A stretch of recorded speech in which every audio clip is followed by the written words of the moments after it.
오늘 주시는 하나님의 말씀은 마가복음 11장 1절에서 19절에 있는 말씀입니다. 마가복음 11장 1절에서 19절의 말씀 다 같이 한 목소리로 봉독하겠습니다. 그들이 예루살렘에 가까이 와서 감람산 벳바게와 베다니에 이르렀을 때에 예수께서 제자 중 둘을 보내시며 이르시되 너희는 맞은편 마을로 가라. 그리로 들어가면 곧 아직 아무도 타보지 않은 나귀 새끼가 매어 있는 것을 보리니 풀어 끌어오고 오라. 만일 누가 너희에게 왜 이렇게 하느냐 묻거든 주가 쓰시겠다 하라. 그리하면 즉시 이리로 보내리라 하시니 제자들이 가서 본즉 나귀 새끼가 문 앞 거리에 매어 있는지라. 그것을 보니 거기 서 있는 사람 중 어떤 이들이 이르되 나귀 새끼를 풀어 무엇 하려느냐 하매 제자들이 예수께서 이르신 대로 말한데 이에 허락하는지라. 나귀 새끼를 예수께로 끌고 와서 자기들의 겉옷을 그 위에 얹어 놓음에 예수께서 타시니 많은 사람들은 자기들의 겉옷을 또 다른 이들은 들에서 벤 나뭇가지를 길에 펴며 앞에서 가고 뒤에서 따르는 자들이 소리 지르되 호산나 찬송하리로다. 주의 이름으로 오시는 이여 찬송하리로다. 오는 우리 조상 다윗의 나라여 가장 높은 곳에서 호산나 하더라. 예수께서 예루살렘에 이르러 성전에 들어가사 모든 것을 둘러보시고 때가 이미 저물매 12 제자를 데리시고 베다니에 나가시니라. 이튿날 그들이 베다니에서 나왔을 때에 예수께서 시장하신지라. 멀리서 잎사귀 있는 한 무화과 나무를 보시고 혹 그 나무에 무엇이 있을까 하여 가셨더니 가서 보신즉 잎사귀 외에 아무것도 없더라. 이는 무화과의 때가 아님이라. 예수께서 나무에게 말씀하여 이르시되 이제부터 영원토록 사람이 내게서 열매를 따먹지 못하리라 하시니 제자들이 이를 듣더라. 그들이 예루살렘에 들어가니라. 예수께서 성전에 들어가사 성전 안에서 매매하는 자들을 내쫓으시며 돈 바꾸는 자들의 상과 비둘기 파는 자들의 의자를 둘러 엎으시며 아무나 물건을 가지고 성전 안으로 지나다님을 허락하지 아니하시고 이에 가르쳐 이르시되 기록된 바 내 집은 만민이 기도하는 집이라 칭함을 받으리라고 하지 아니하였느냐.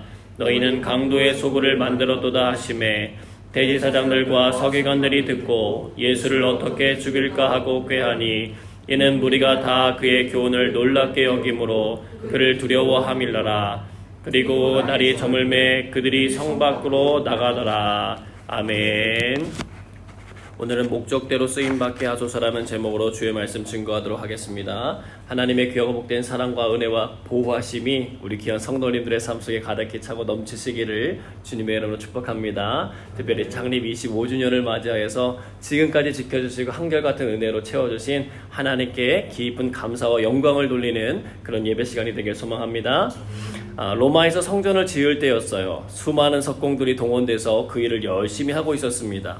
어떤 사람이 그 중에 한 석공에게 물었어요. 당신이 이렇게 돌가루를 마셔가면서 힘들게 일하는 이유가 무엇입니까? 그랬더니 석공은 이렇게 힘든 일을 하고 싶어서 하는 사람이 어디 있어요. 당장 먹고 살기가 너무 힘드니까 하는 거죠. 대부분의 사람들은 그와 비슷한 대답을 해나갔습니다. 그런데 질문을 하던 중에 다르게 대답하는 한 사람이 있었어요. 그 사람이 이렇게 얘기합니다. 저는 어렸을 때부터 배운 것이 석공 기술밖에는 없어요. 그런데 정말 감사하게도 이처럼 아름다운 성전을 짓는 일에 제가 부름을 받았습니다. 얼마나 매일매일 기쁘고 감사한지 몰라요. 그렇게 얘기하더라는 거예요. 동일한 일인데 목적의식이 있는 사람과 없는 사람의 삶에는 분명한 차이가 있더라는 것입니다. 리고렌의 목적이 이끄는 삶이라고 하는 책에 보면 목적이 이끄는 삶의 5가지 유익에 대해서 설명해주고 있어요. 첫째는 목적을 아는 것은 삶에 의미를 부여해준다. 사람은 의미를 가지고 살도록 만들어졌다는 거예요. 두 번째로는 목적을 알면 우리의 삶은 단순해진다는 거예요. 일을 하기 전에 간단하게 이 일이 나를 향한 하나님의 목적을 달성하는 데 도움이 될까를 물으면 간단하게 답을 얻을 수 있다는 것입니다. 세 번째, 목적을 알면 초점을 맞춘 삶을 살게 된다는 거예요. 사소한 일로 마음이 산란해지는 것이 사람의 본성인데 목적을 알면 중요한 것이 무엇인지를 찾아서 그곳에 집중하게 된다는 것입니다. 네 번째로는 목적을 알 때 삶의 동기가 유발된다는 거예요. 목적은 무엇을 낳냐면 우리에게 열정을 낳아준다는 것입니다. 다섯 번째로 목적을 알므로써 영생을 준비할 수 있다는 것입니다. 우리는 이 세상에 기억되기 위해 이 땅에 보내진 게 아니라 영생을 준비하기 위해 이 땅에 보내졌다는 거예요. 영생에 들어가기 전에 하나님께서는 두 가지 중요한 질문을 우리에게 하실 거라는 것입니다. 첫째는 너는 나의 아들 예수 그리스도와 함께 무엇을 하였느냐? 두 번째로는 내가 너에게 준 것들을 가지고 너는 무엇을 하였느냐? 그 목적을 위하여 준비하는 시간을 보내라고 권면해주고 있습니다.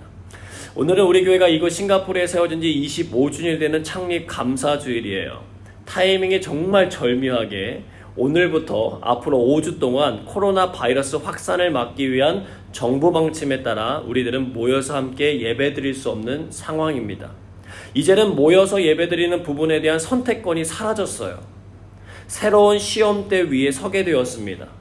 하나님 앞에 참된 예배자로 서겠다고 늘 다짐했던 우리의 고백들이 이제는 결실을 맺을 시간입니다.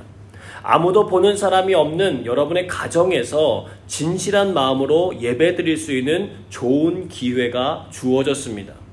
여러분에게 하나님께서 왜 생명을 주셨고 또 교회로 불러주셨는지에 대한 목적을 깊이 점검해보는 시간이 될 것입니다. 바라기는 기쁘고 감사한 마음으로 예배드리는 은혜가 곳곳마다 가득하시기를 축복합니다. 여러분, 우리가 믿고 의지하는 예수님은 이 땅에 살기 위해 오시지 않고 죽기 위해 오셨습니다. 우리가 읽은 본문은 예수님께서 공생의 3년간의 사역을 마치시고 이 땅에 오신 목적인 십자가 죽음의 길을 걸어가기 위하여 예루살렘 성에 입성하는 장면이에요. 온 인류의 죄를 대속하기 위한 십자가 죽음의 길을 향한 발걸음이었습니다. 그런데 아무것도 모르는 사람들이 자신들의 겉옷을 펼치고 나뭇가지들을 베어 내려놓으면서 예수님의 오심을 환영하는 거예요. 이렇게 외칩니다. 호산나 찬송하리로다 주의 이름으로 오시는 이여, 이러면서 막 소리를 지릅니다. 그런데 예수님은 그 소리 지르는 그들의 환호에 취해 계시지 않고 본인이 하셔야 하는 일에 집중하셨습니다. 그분은 환경에 따라 움직이시지 않고 항상 목적에 따라, 자신의 사명에 따라 움직이셨던 것들을 보게 돼요. 예수님은 조급해하거나 불안해하지 않으셨어요. 하나님보다 앞서지 않으셨고 늘 머물 때와 물러나야 될 때가 언제인지를 조절하실 수 있는 분이셨습니다. 그것이 가능했던 것은 복음서 곳곳에 나오는 것처럼 습관을 따라 기도하셨기 때문에 그래요. 그분에게는 항상 귀신 들리고 병든 사람들이 찾아왔었잖아요. 생각해 보세요. 문둥병을 비롯한 수많은 전염병들이 예수님과 예수님의 주변에 있는 제자들 사이에 가득했지만 예수님과 제자들은 질병으로 쓰러져 자신의 일을 못하신 적이 없으셨어요. 그들을 가까이 하셔서 고쳐주셨습니다. 하나님께서 보내주신 사명이었기 때문에 그래요. 그러나 그 일에만 몰두하지는 않으셨어요. 우리가 오늘 읽은 본문의 말씀처럼 십자가를 짊어지셔야 하는 때가 왔을 때에 그분은 지금까지 해왔던 3년간의 모든 사역을 호련히 다 내려놓고 예루살렘을 향하여 발걸음을 옮겼다는 거예요. 어렸을 적부터 늘 드나들던 예루살렘이 예수님께 새롭게 보였을 것입니다. 자신이 이제 죽임당하러 들어가야 하는 때임을 아셨기 때문이에요. 마가복음 11장 2절에서 3절 말씀 같이 읽어보겠습니다. 이르시되 너희는 맞은편 마을로 가라. 그리로 들어가면 곧 아직 아무도 타보지 않은 나귀 새끼가 매어 있는 것을 보리니 풀어 끌고 오라. 만일 누가 너희에게 왜 이렇게 하느냐 묻거든 주가 쓰시겠다 하라. 그리하면 즉시 이리로 보내리라 하시니. 아멘. 오늘날 첫 번째 메시지는 이것입니다. 주가 쓰시겠다고 할 때 즉시로 순종하시길 바랍니다. 이것이 바랍니다. 주가 쓰시겠다고 할 때 즉시로 순종하시길 바랍니다. 아멘. 예수님께서는요, 예루살렘에 입성하시는 이 전에 제자들에게 갑자기 뜬금없는 지시를 하세요. 근데 제자들은 어느 누구도 왜 그렇게 해야 하는지에 대해서 토를 달지 않아요. 지난 3년 동안 워낙 말이 안 되는 일들을 매일같이 경험했어요. 풍랑을 잠잠케 하시죠. 물고기 2마리와 보리떡 5개로 5,000명을 먹이고도 광주리가 남게 하시죠. 병자와 귀신 들린 자뿐만 아니라 죽은 자도 말씀으로 살리신 분이잖아요. 그분의 말씀에 대한 믿음이 있었어요. 제자들은 그 말씀에 의지하여 갔더니 오늘 본문에 보니까 정말 나귀 새끼가 문 앞 거리에 매어 있는 것이 보이는 거예요. 그래서 어떻게 해요? 당당하게 풀어버립니다. 거기 있던 사람들이 무엇 하려고 그러냐고 당연히 묻죠. 그랬더니 마가복음 11장 6절입니다. 같이 읽습니다. 제자들이 예수께서 이르신 대로 말한데 이에 허락하는지라. 아멘. 자신의 소유물을요 그렇게 순순히 내어줬어요. 아마 제자들은 아무런 분쟁 없이 이루어진 이 일을 보면서 역시 주님이셔 이러면서 감탄하지 않았을까 생각이 들어요. 스가랴 9장 9절의 말씀입니다. 같이 읽겠습니다. 시온에 따라 크게 기뻐할지어다. 예루살렘에 따라 즐거이 부를지어다. 보라, 내 왕이 내게 임하시나니 그는 공의로우시며 구원을 베푸시며 겸손하여서 나귀를 타시나니 나귀의 작은 것 곧 나귀 새끼니라. 아멘. 예수님께서는 바로 이 말씀을 이루시기 위해서 진행하신 일이었어요. 여러분, 겸손하여서 나귀 새끼를 타시는 분이 나귀 새끼를 얻는 과정은 겸손해 보이지 않아요. 양해도 구하지 않고 마치 자기의 소유물을 가져가는 것처럼 진행하셨어요. 여러분, 예수님께서는 이 일을 통해 상징적으로 우리 믿는 자들에게 도전하고 계시는 거예요. 너의 소유가 진정으로 누구의 것이냐? 너의 삶이 진정으로 누구의 것이냐? 우리 교회에도 묻고 계십니다. 싱가포르 영광교회야, 너는 진정으로 누구의 것이냐? 우리는 이 질문에 대하여 주님 것입니다. 주님의 것이에요 라고 대답할 수 있어야 합니다. 여러분, 마가복음이 기록된 시기를 AD 65년에서 70년 사이로 보고 있어요. 근데 AD 64년경에 무슨 일이 있었는 줄 아십니까? 로마의 대화재가 일어나요.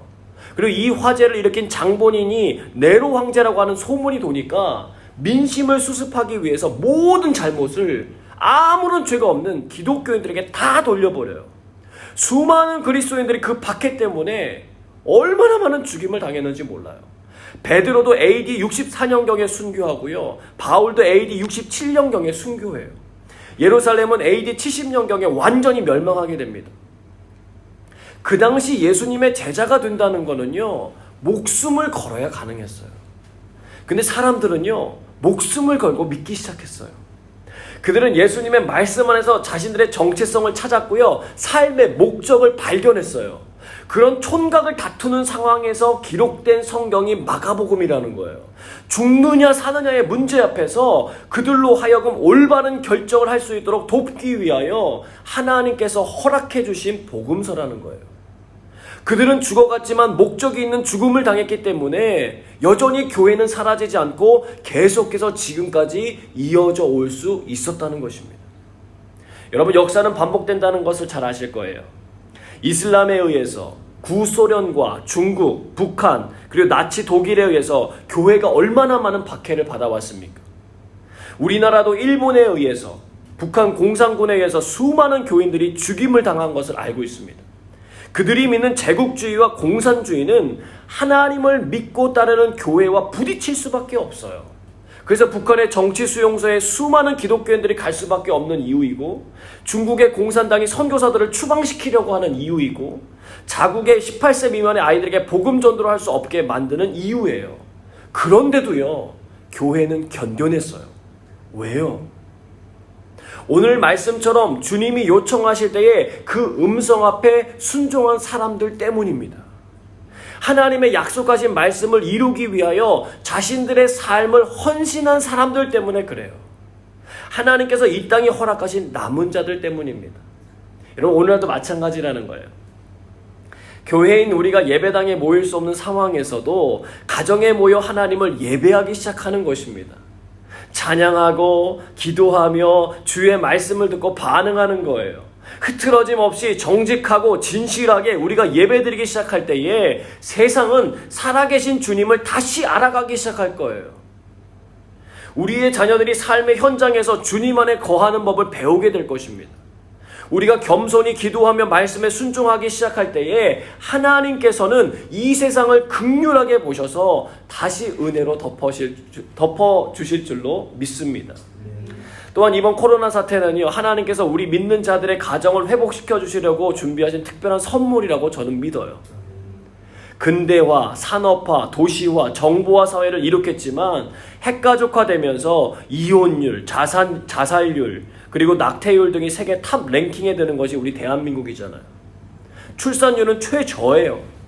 물질 만능주의와 이기주의가 우리의 삶에 가득해졌습니다. 가정의 목표가요, 돈과 자녀 출세에 사로잡혀 버렸어요. 대놓고 이야기하지 않지만 부자와 출세한 자녀들을 부러워합니다.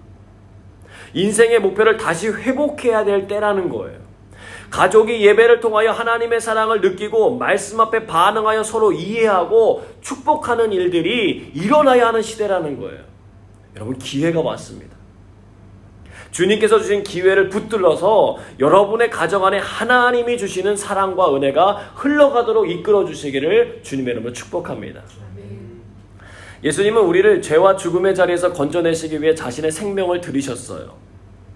사람들은 예수님이 자신들의 현실적인 문제였던 로마로부터의 해방을 간절히 원하며 열렬히 환영했지만 예수님은 그보다 더 근본적인 문제인 죄와 죽음을 해결하기 원하셨고 집중하셨습니다. 그분이 로마로부터의 해방을 시킬 힘이 없는 것이 아니었어요. 그것보다 더 중요한 문제를 해결하는 것이 인류를 위한 가장 좋은 사랑임을 아셨기 때문이었습니다. 오늘날도 마찬가지예요. 사람들은 당장 코로나 바이러스의 현실적인 문제로부터 해방되길 원하며 주님 앞으로 간절히 나아갑니다. 주님은 당장이라도요, 코로나 바이러스를 멈추게 하실 수 있는 분이세요. 여러분 믿으십니까? 그런데 왜 그냥 두실까요? 이유는 간단해요. 근본적인 문제를 해결하셔야 하기 때문에 그렇습니다. 사람들은 코로나 바이러스는 무서워하는데 바이러스보다 더 무서운 죄를 무서워하지 않아요. 죄를 지어도 당장 죽지는 않는다고 생각하기 때문에 그렇습니다. 바이러스가 기생하는 사람을 공격하는 것처럼 죄도요, 기생하는 사람을 공격하거든요. 매우 흡사해요. 이번 바이러스를 사람들이 두려워하는 이유가 무엇입니까? 잘못 걸리면 죽을 수 있기 때문에 그래요. 그렇지 않다면 아마 사람들이 별로 대수롭지 않게 여겼을 거예요. 그런데 죄도 마찬가지라는 거예요. 죄는 우리를 영원한 파멸의 길인 지옥불 가운데로 던져지게 만든다는 거예요. 바이러스는 우리를 잠깐 죽이는 것이지만 죄는 우리를 영원히 죽인다는 거예요. 그렇기 때문에 우리는 마스크를 착용하고 손을 자주 씻는 것처럼, 깨끗하게 씻는 것처럼 주님 앞에 회개하며 기도해야 하는 것입니다. 사랑하는 여러분, 죄를 절대로 가볍게 보지 마셔야 해요. 성경의 말씀을 주의 깊게 보셔야 돼요. 코로나 바이러스의 치사율보다도 죄로 인한 치사율이 훨씬 더 높습니다. 죄란 무엇입니까? 하나님의 말씀이 따르지 않는 것이 죄잖아요. 예배하라고 만들어진 존재가 하나님을 예배하지 않는 게 죄잖아요. 예수 그리스도를 믿지 않는 게 죄이잖아요. 회개하지 않는 게 죄잖아요. 주님을 최우선 순위에 두지 않는 게 죄잖아요. 말씀을 보지 않고 기도하지 않는 것이 죄잖아요. 주님을 의지하지 않고 자기 힘과 지혜를 의지해서 살아가려고 하는 것이기 때문에 그렇습니다. 창립 25주년을 맞아 가정예배를 드리는 여러분들에게 하나님께서 주시는 처방을 들으시고 모두 다 영적인 건강을 회복하시길 주님의 이름으로 축복합니다. 사랑하는 여러분, 주님이 우리에게 오늘 마가복음의 말씀처럼 내가 너를 좀 사용해야 되겠다, 내가 너를 지금 사용해야 되겠다라고 하시면 즉시로 여러분의 삶과 시간을 내어드릴 수 있는 순종의 사람들이 되시길 바랍니다. 주님께서 요청하시는 것은 크게 두 가지예요. 첫째는 하나님 사랑하고 둘째는 이웃을 사랑하는 것입니다. 이게 교회의 존재 목적이기도 해요. 하나님을 사랑하기 때문에 우리는 예배를 드리고 양육을 통하여 하나님 사랑하는 법을 배워나가는 것입니다. 이웃을 사랑하기 때문에 선교와 사회 봉사에 참여하는 것이고 함께 모인 이들과 교제를 나누는 거예요. 이게 교회라는 거예요. 주는 그리스도시요 살아계신 하나님의 아들이라고 하는 고백 위에 주님께서는 뭘 세우시겠다고 하셨어요? 교회를 세우겠다고 하셨어요. 여러분, 이 고백은 더 이상 내 뜻대로 살지 않고 주님의 뜻대로 내 삶을 바꾸겠다라고 하는 결심이에요. 여러분이 진정한 교회라면 지금 이 상황에서 주님이 무엇을 원하실지 묻고 들어서 실천해야 합니다. 주님의 뜻을 알기 위해 말씀을 듣고 읽으며 기도해야 합니다. 지금 드리는 이 예배를 통하여 여러분 안에 세워진 교회가 온전하게 회복되기를 주님의 이름으로 축원합니다. 마가복음 11장 17절의 말씀 같이 읽겠습니다. 이에 가르쳐 이르시되 기록된 바 내 집은 만민이 기도하는 집이라 칭함을 받으리라고 하지 아니하였느냐. 너희는 강도의 소굴을 만들었도다 하시매. 아멘. 오늘날 두 번째 메시지는 교회는 모든 사람들이 나와 기도하는 집이어야 합니다. 이것이 바랍니다.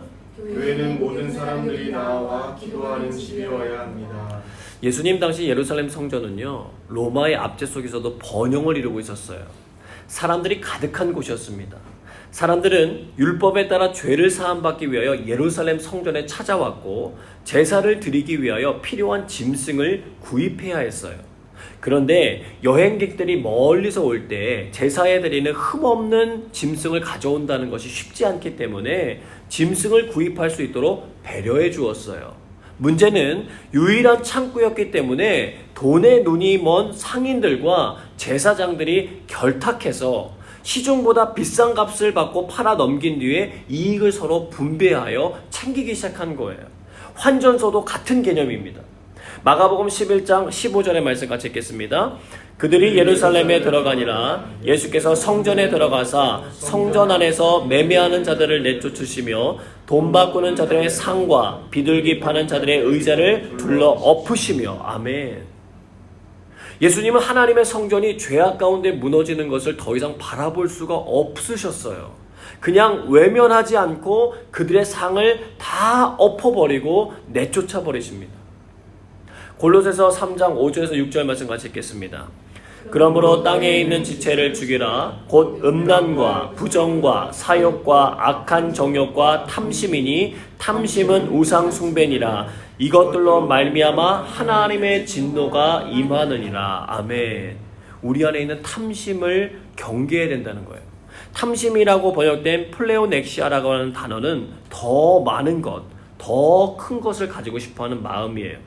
이것을 죽이려고 하는데 여기서 죽이라고 하는 이 번역된 네크로사테라고 하는 단어는 단호하게 일거에 완전히 죽여 없어 버려야 된다는 뜻이에요. 즉 내 마음속에 일어나는 탐심에 대해서는 마치 죽은 사람처럼 아무런 반응도 하지 말아야 한다는 뜻입니다. 미국의 유머예요. 하루는 초등학교에 다니는 친구가 출석을 늦게 한 거예요. 선생님은 이렇게 불러가지고 왜 이렇게 늦었는지 지각한 이유를 물었어요. 그랬더니 그 친구가 말하기를 사실은요 제가 오다가 $100짜리 지폐를 잃어버려서 공경에 처한 사람을 봤거든요. 이렇게 얘기를 하니까 선생님이 이 친구가 뭔가 선행을 한 것 같다는 생각이 들어서 웃으면서 말했어요. 아유 저런 공경에 처한 사람을 도와주고 오느라 늦었구나. 그랬더니 애가 대답을 잘 못하는 거예요. 그러다가 조금 있다가 얘기를 하는데 이렇게 얘기하는 거예요. 선생님 아니에요. 사실은 그 돈을 제가 밟고 있느라 늦게 왔어요.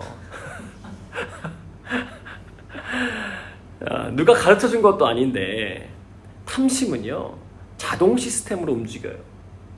코로나 바이러스가 깊어지면 폐를 마비시켜서 죽음에 이르게 하는 것처럼 탐심도 깊어지면 우리의 영혼을 마비시켜서 죽음에 이르게 한다는 거예요.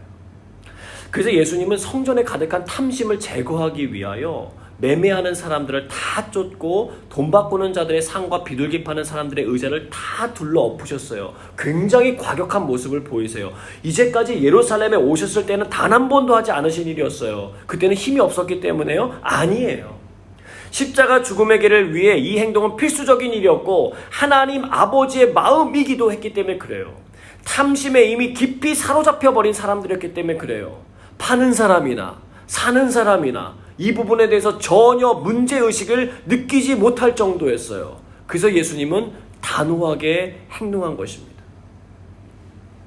이번 코로나 사태를 보면서도 사람들의 탐심을 바라봐요. 마스크를 숨겨두었다가 비싸게 팔아먹는 사람들, 심지어 공짜로 받은 마스크를 판매하는 사람들도 봤어요. 혼란한 시기를 틈타서 이윤을 남기기 위해 애를 쓰는 사람들이 많습니다. 최근 뉴스에도 나온 것처럼 격리 기간을 지켜달라고 하는데 결국은 여행 가서 확진되어 가지고 그런 이야기들이 들릴 때 우리들의 마음이 굉장히 불편해요.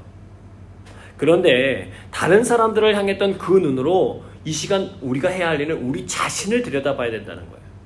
우리에게는 탐심이 없는가? 우리는 예수님께서 우리의 죄와 죽음의 문제를 해결하고자 십자가에 죽으신 사실에 대해 만족하고 감사하고 기뻐하며 살아가야 되는 사람들이잖아요. 근데 문제는 우리도 여전히 이스라엘 백성들처럼 현실적인 문제에 대해 해결해 달라고 외치고 환호하며 살아가고 있지는 않냐는 거예요. 성전에 머물기는 하는데 여전히 내 유익과 만족을 위하여 살아가고 있지는 않은지 점검해야 된다는 거예요. 여러분, 예수님께서 성전에 들어가시기 전에 하신 행동이 있었어요.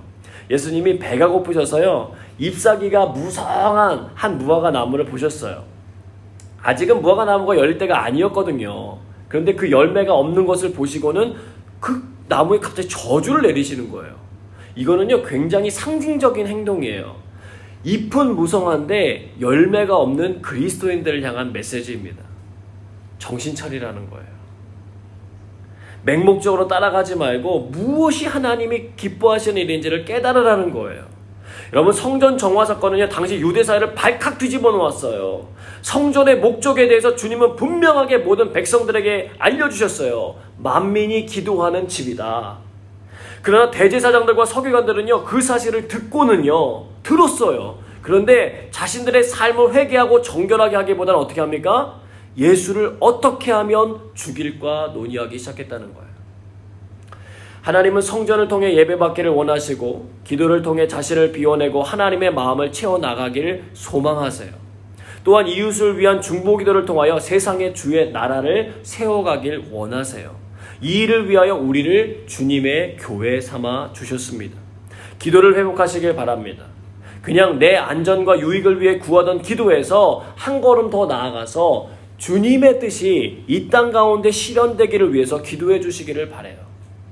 만민이 기도하는 집이라고 강하게 말씀하셨던 예수님의 외침이 우리의 귓가와 마음에도 새겨지기를 소망합니다. 하나님의 마음을 전했던 예수님은 대제사장들과 서기관들의 회개하지 않음으로 인하여 십자가의 길에 더욱 가까이 다가서게 돼요. 사랑하시기에 기회를 주셨지만 탐심의 눈이 멀어 그 기회를 놓쳐버린 그들이 우리가 되지 않도록 깨어 기도해야 합니다. 사랑하는 성도 여러분, 오늘도 우리는 그 갈림길에 서 있어요. 교회를 나의 만족과 유익을 위한 강도의 소굴로 만들 것인지, 아니면 하나님 앞에 기도하며 그분의 뜻에 따라 살기로 결정하는 장소로 만들지는 우리의 선택에 달려 있습니다. 자신들에게 이득이 안 되기 때문에 예수님을 죽이려고 했던 제사장들의 마음이 우리에게는 있지 않은지 점검해야 합니다. 내 마음과 뜻대로 되지 않아도 주님이 원하시는 길이라면 따를 준비가 되어 있는지 살펴보셔야 합니다. 하나님께서 말세에 일어날 여러 가지 징조들을 보이시며 온 세상에 경종을 울리고 있는 이때입니다.